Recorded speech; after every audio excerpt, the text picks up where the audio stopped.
எல்லாருக்கும் வணக்கம். நான் உங்கள் செல்வா. மோட்டோகிராஃபிக் சேனலுக்கு உங்களை அன்புடன் வரவேற்கிறேன். இதுக்கு முன்னாடி லாஸ்ட் வீடியோவில் நம்ம என்டார்க் 150யோட டீட்டெயிலான வாக்ரவுண்ட் பார்த்தோம். அந்த டீட்டெயிலான வாக்ரவுண்ட்லேயே வண்டியோட இன்ஜின் எப்படி இருக்குது, பர்ஃபார்மன்ஸ் எப்படி இருக்குது, டிசைன் அண்ட் டீட்டெயிலிங் எப்படி இருக்குது, என்னென்னலாம் ஃபீச்சர்ஸை லோட் பண்ணியிருக்காங்க அப்படின்றத ஓரளவுக்கு நான் உங்களுக்கு எக்ஸ்பிளைன் பண்ணிட்டேன்.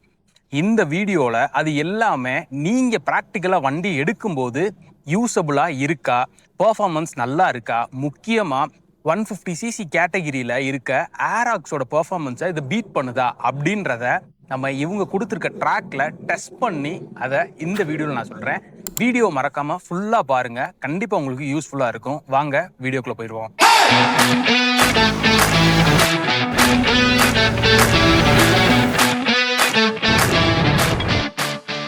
ஸோ டிவிஎஸ் இந்த வண்டியை வந்து ஒரு பர்ஃபார்மன்ஸ் ஸ்கூட்டராக தான் இது வந்துட்டு மீன் பண்ணுறாங்க. அதுக்கு ஏற்ற மாதிரி நான் பர்ஃபார்மன்ஸ்லேருந்து இந்த வீடியோ ஸ்டார்ட் பண்ணிடுறேன்.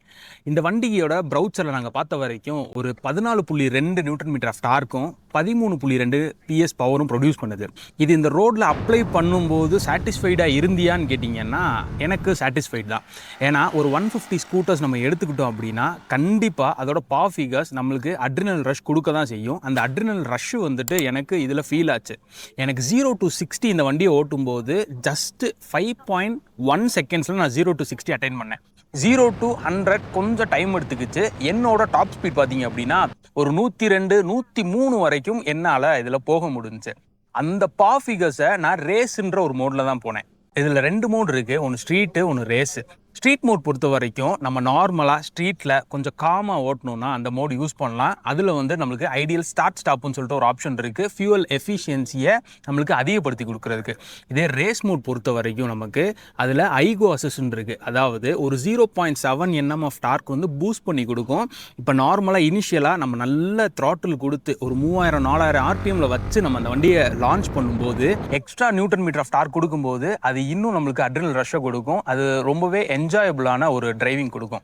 நான் இந்த ட்ராக்ல டிரைவ் பண்ணும்போது நல்ல கான்ஃபிடென்ட்டாக இருந்துச்சு அந்த வண்டி எனக்கு ஓட்டுறதுக்கு. கார்னரிங்ஸில் ஓட்டும்போது நல்லா என்ஜாயபிளாக ஓட்டியிருந்தேன். இன்னொன்று வண்டி ரொம்ப நிம்பிளாக இருக்கனால என்னோட வெயிட் அண்ட் ஹைட்டுக்கு ஏற்ற மாதிரி எனக்கு கண்ட்ரோல் பண்ணுறதுக்கு ரொம்பவே ஈஸியாக இருந்துச்சு. என்னோட 6.2 ஹைட்டுக்கு இந்த வண்டி சூட்டபுளாக இருக்குது. நான் இதுக்கு முன்னாடி ஓட்டின ஸ்போர்ட்டி ஸ்கூட்டரை கம்பேர் பண்ணும்போது இந்த ஹைட்டில் இருந்தீங்க அப்படின்னா இந்த வண்டி ரொம்பவே சூட்டபுளாகவே இருக்கும். பர்ஃபார்மன்ஸ் பேஸ்டாக நான் போகும்போது எனக்கு 125ல் இருக்க வைப்ரேஷன்ஸ் இந்த வண்டியில் எனக்கு கம்மியாக தான் ஃபீல் ஆச்சு. அவ்வளோ அளவுக்கு எனக்கு ஃபீல் ஆகலை. அண்ட் இன்னொரு முக்கியமான விஷயம், 150cc ரேடியேட்டர்ஸ்லாம் கொடுத்துருக்காங்களா, கூலிங் ஃபேன்ஸ்லாம் இருக்கான்னு கேட்டிங்க அப்படின்னா அப்படி எதுவுமே இல்லை.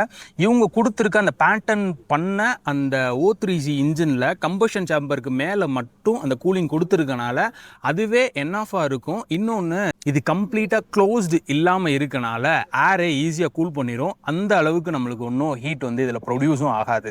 ஸோ வண்டி டிரைவ் பண்ணுறப்ப ஏதாச்சும் லேக் இருக்கான்னா என்னை பொறுத்த வரைக்கும் லேக் எதுலேயுமே நான் ஃபீல் பண்ணவும் இல்லை. அதே மாதிரி இந்த 2 மோட்ஸுக்கு இடையில ஒரு டிராஸ்டிக்கான சேஞ்சஸும் இல்லை, ரொம்ப மைன்யூட்டாக இருக்குது. அது நீங்கள் தொடர்ந்து ஒரு 20-30 கிலோமீட்டர்ஸ் நீங்கள் ஓட்ட தான் அதையும் நீங்கள் ஃபீல் பண்ணுவீங்க.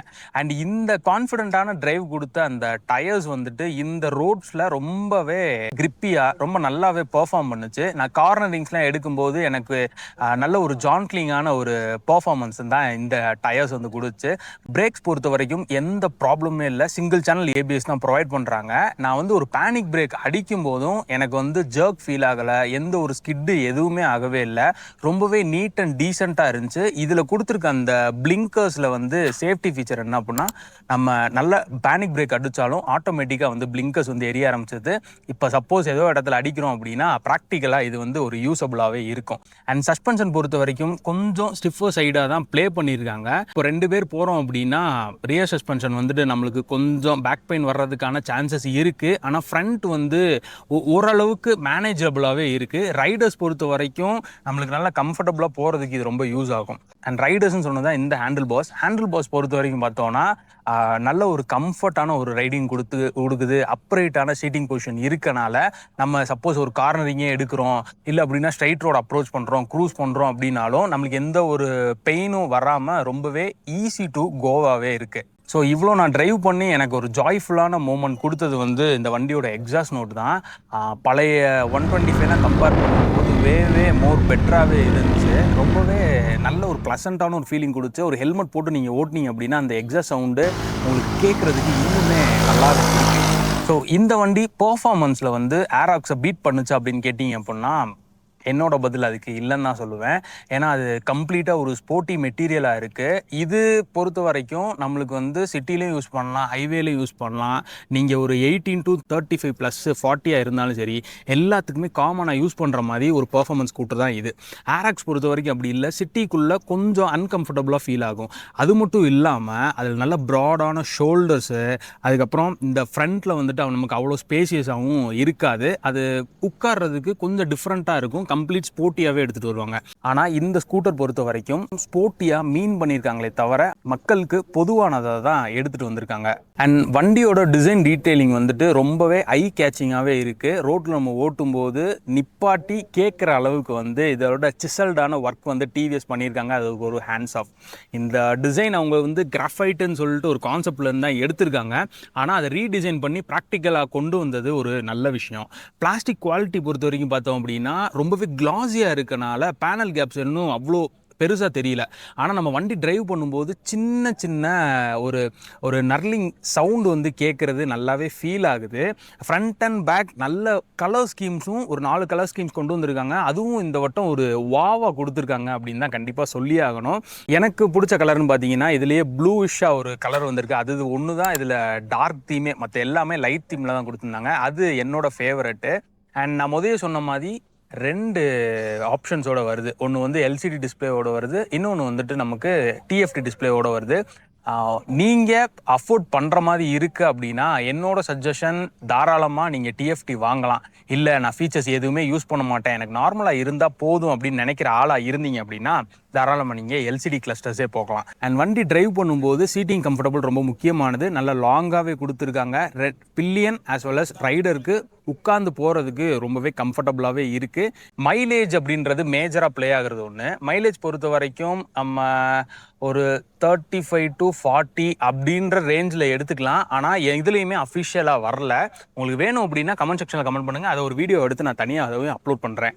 அண்ட் ஒரு ஃபேமிலிக்கு செட் ஆகணும் அப்படின்னா அண்டர் ஸ்டோரேஜ் ரொம்பவே முக்கியம். 22 liters ஆஃப் கெப்பாசிட்டி கொடுத்துருக்காங்க. அது வந்து யூஸபிள் தான். ஃப்ரண்ட்டில் பார்த்திங்க அப்படின்னா ஒரு 2 liter கெப்பாசிட்டி கொடுத்துருக்காங்க. இதில் என்ன ஒரு மைனஸ் அப்படின்னா ரியரில் நம்மளுக்கு சார்ஜிங் போர்ட் கொடுத்துருக்காங்க சீட்டுக்கு அடியில். இதே வந்து ஃப்ரண்ட்டில் வந்து கொடுத்துருந்தாங்க அப்படின்னா சார்ஜ் போடுறதுக்கு இன்னும் யூசர் ஃப்ரெண்ட்லியாகவே இருந்திருக்கும். அண்ட் இன்னொரு முக்கியமான விஷயம், வண்டி ஃபுல்லாக பார்த்திங்க அப்படின்னா எல்இடி தான் கொடுத்துருக்காங்க. ஃப்ரண்ட்டில் எல்இடி ப்ரொஜெக்டர்ஸ், நைட்டோட விசிபிலிட்டி இன்னுமே நல்லா இருக்கும். ரியரில் நான் சொன்ன மாதிரி அந்த டி செக்ஷன்ஸ் கொடுத்துருக்காங்க. என்டார்க் அப்படின்னு ஐடென்டிஃபை பண்றதுக்கு அது ஒரு பெஞ்ச்மார்க்காவே கிரியேட் பண்றாங்க. டிசைன் வைஸாவும் சரி, கலர் கோட் வைஸாகவும் சரி, இது எல்லாமே நல்லாவே பண்ணியிருக்காங்க. குவாலிட்டி வைஸ் மட்டும் இன்னும் கொஞ்சம் இம்ப்ரூவ் பண்ணாங்க அப்படின்னா வண்டி நல்லாவே இருக்கும். அண்ட் ஃபீச்சர்ஸ்ன்னு போயிட்டோம் அப்படின்னா ஃபஸ்ட் அண்ட் செக்மெண்ட்டாக நிறையா ஃபீச்சர்ஸ் வந்து கொடுத்துருக்காங்க. இதில் இன்னும் பார்த்தீங்க அப்படின்னா 22 ஃபீச்சர்ஸ் வந்து எக்ஸ்க்ளூசிவாக வந்து ஆட் பண்ணியிருக்காங்க. அதில் 5 ஃபீச்சர் வந்து இதில் இருக்குது.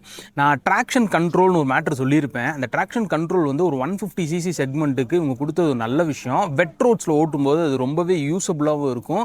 இல்லை பிகினஸாக நீங்கள் ஓட்டணுன்னாலும் உங்களுக்கு கீழே விடாமல் இருக்கிறதுக்கு அது ஒரு பெரிய பேக் போனா வந்து யூஸ் ஆகும். டிஎஃப்டி கன்சோலுக்கு உள்ளே பார்த்தீங்க அப்படின்னா நம்ம ஸ்மார்ட் வாட்ச் வச்சு அதை கனெக்ட் பண்ணிக்கலாம். அலெக்ஸா இன்டகிரேட் பண்ணியிருக்காங்க. நீங்கள் எங்கே இருக்கீங்க அப்படின்னு சொல்லிட்டு லைவ் ட்ராக்கிங்லேருந்து கம்ப்ளீட் டெலிமேட்டிக்ஸே வந்துட்டு இதில் கொடுத்துருக்காங்க. உங்கள் ஃபோன்லேயும் நீங்கள் பார்த்துக்க முடியும். உங்கள் ஃபியூவல் எஃபிஷியன்சியில் இருந்து எல்லாமே கம்ப்ளீட்டாக இந்த இதிலே கொடுத்துட்டாங்க. டிஸ்பிளே பார்க்குறதுக்கு வந்துட்டு நல்லாவே இருக்குது. நான் அதிக வெயிலில் இருந்து பார்த்தாலும் அது அடாப்டிவ் டிஸ்பிளேவாக இருக்கிறனால ஆட்டோமேட்டிக்காக பிரைட்னஸ் இன்க்ரீஸ் ஆகுது. ஸோ விசிபிலிட்டி வைஸ் இன்னுமே நல்லா இருக்குது. ஸோ இப்போ டிஸ்பிளே ஆன் பண்ணும்போது பார்த்தீங்கன்னா டிவிஎஸ் அவங்க லோகோவோட வருது. உள்ளே வந்துட்டு நமக்கு இந்த தீமையும் மாற்றுற மாதிரி ஆப்ஷன்ஸும் கொடுத்துருக்காங்க. ஸோ ஃபஸ்ட்டு வந்து ரைடிங் மோட்ஸ், நான் சொன்ன மாதிரி ஸ்ட்ரீட் ரேஸ் ரெண்டுமே இருக்குது. ட்ரிப் டீட்டெயில்ஸ் என்னென்ன இருக்குது, ட்ரிப் டீட்டெயில்ஸ் ஏபி 2 ஆப்ஷன் கொடுத்துருக்காங்க. வெஹிக்கிளோட கண்ட்ரோல் சிஸ்டம், இப்போ ட்ராக்ஷன் கண்ட்ரோல் வேணும்னா யூஸ் பண்ணிக்கலாம், இல்லைனா இல்லை. ஐஎஸ்எஸ் கொடுத்துருக்காங்க. ஸோ இது வந்து டைமர்ஸ், எவ்வளோ நிமிஷம் வந்துட்டு நம்மளுக்கு லேக் ஆகணும் அந்த டைமர் வேறு செட் பண்ணுற மாதிரி இதில் கொடுத்துருக்காங்க. இன்னொரு முக்கியமான விஷயம், இந்த வண்டியோட ப்ளூடூத் கனெக்டிவிட்டி. நான் ஏற்கனவே சொன்ன மாதிரி எல்லா ஃபீச்சர்ஸுமே இதில் வந்துடுது. நம்ம ஈஸியாக அதை கனெக்ட் பண்ணியிருக்கிற ஆப்ஷனும் இங்கே கொடுத்துருக்காங்க. நான் இப்போ உங்களுக்கு சொன்னேன்ல, விட்ஜெட்ஸ் வந்து கஸ்டம் பண்ணிக்கலாம். இப்போ எக்ஸாம்பிளுக்கு நம்மளுக்கு வந்து நம்ம ஃப்ரண்ட்டில் வந்து நம்மளுக்கு ட்ரிப்பு வேணாம், இல்லைன்னா ஆவரேஜ் ஸ்பீடு வேணும், இல்லை 0 to 60 எவ்வளோ இருக்கு வேணும்னா இதையும் நம்ம கஸ்டமைஸ் பண்ணி வச்சுக்கிட்டோம் அப்படின்னா ஆட்டோமேட்டிக்காக இங்கே நம்மளுக்கு வந்துடும். ஸோ இது ஒரு யூஸ்ஃபுல்லான ஒரு விஷயம். இது போக வந்து டிஸ்பிளே தீம் ஆட்டோமேட்டிக்காக மாறும். இந்த மாதிரி சின்ன சின்ன கிளாக் செட்டிங் இது எல்லாமே இந்த டிஸ்பிளேல வச்சுருந்தாங்க. அது போக இந்த ஸ்விட்ச் கியர்ஸும் ரொம்பவே நீட்டாகவே டிசைன் பண்ணியிருக்காங்க. ஹார்டாக எந்த இடத்துலையுமே எனக்கு ஃபீல் ஆகவே இல்லை. யூஸ்ஃபுல்லாக இருக்குன்னு தான் நான் சொல்லுவேன். அது போக நம்மளுக்கு இந்த அட்ஜஸ்டபிள் லிவர்ஸ் கொடுத்துருக்கனால இது வந்துட்டு சில வண்டியில் வந்து ஆப்ரேட் பண்ண முடியாத அளவுக்கு கொஞ்சம் கஷ்டமாக இருக்கும். பட் ஆனால் இதில் கொஞ்சம் ஈஸியாகவே இருக்குது. ஸோ இந்த வண்டி ஒரு ஃபேமிலிக்கு சூட் ஆகுமான்னு கேட்டிங்க அப்படின்னா அதுக்கு தேவையான எல்லா விஷயமுமே இதிலேயே இருக்குது. நீங்கள் ஏராக்ஸை கம்பேர் பண்ணும்போது உங்களுக்கு பூட் ஸ்பேஸ் அதிகமாக இருக்குது. ஃப்ரண்ட்டில் வந்துட்டு உங்களுக்கு ப்ரொவிஷன்ஸ் வைக்கிறதுக்கான இடம் நல்லா வைடராக கொடுத்துருக்காங்க. சின்ன சின்ன ஹூக்ஸும் கொடுத்துருக்கனால இது எல்லாமே யூஸபுளாகவே தான் இருக்குது. ஒரு ஃபேமிலி எடுக்கணும் அப்படின்னாலும் இந்த வண்டி கண்டிப்பாக எடுக்கலாம். ஒரு பர்ஃபார்மன்ஸ் மட்டும் பார்க்காம வெறும் டிசைன் ஏஸ்தட்டிக்ஸ்க்கு மட்டும் இந்த வண்டியை பார்த்தீங்க அப்படின்னா 100% இந்த வண்டியை நீங்கள் கண்டிப்பாக சூஸ் பண்ணுவீங்க. இந்த வண்டியோட ப்ரைஸ் இப்போ வரைக்கும் டிஸ்க்ளோஸ் ஆகலை. மேபி ஒரு 1,50,000 ரூபாய்க்கு உள்ள பிளேஸ் பண்ணாங்க அப்படின்னா ஒரு நல்ல மார்க்கெட் ப்ரைஸாக இருக்கும். இன்னொரு முக்கியமான விஷயம், இவங்க இந்த வண்டியை பிளேஸ் பண்ணியிருக்க இடம் பார்த்தீங்க அப்படின்னா ஜூம் 160க்கும் போகலை, ஏராக்ஸுக்கும் போகலை, ரெண்டுக்கும் நடுவில் ஒரு கன்வென்ஷனலான ஒரு ஸ்போர்ட்டி ஸ்கூட்டராக தான் வந்துட்டு இதை வந்து லான்ச் பண்ணியிருக்காங்க. அதனால ஏஜ் கேட்டகிரிஸ் இல்லாமல் இந்த வண்டியை வந்து நீங்கள் கண்டிப்பாக வாங்கி டிரைவ் பண்ணி பார்க்கலாம். ஸோ இந்த வண்டியோட ப்ரைஸ் வந்தோடனே நான் இன்ஸ்டாகிராமில் வந்து அப்டேட் பண்ணுறேன். போய் ஃபாலோ பண்ணிக்கோங்க, செக் பண்ணிக்கோங்க. வீடியோ பிடிச்சிருந்தா மறக்காமல் லைக் பண்ணி யூஸ்ஃபுல்லானவங்க ஷேர் பண்ணுங்கள். தேங்க்யூ ஃபார் வாட்சிங். Stay tune மோட்டோகிராஃபி.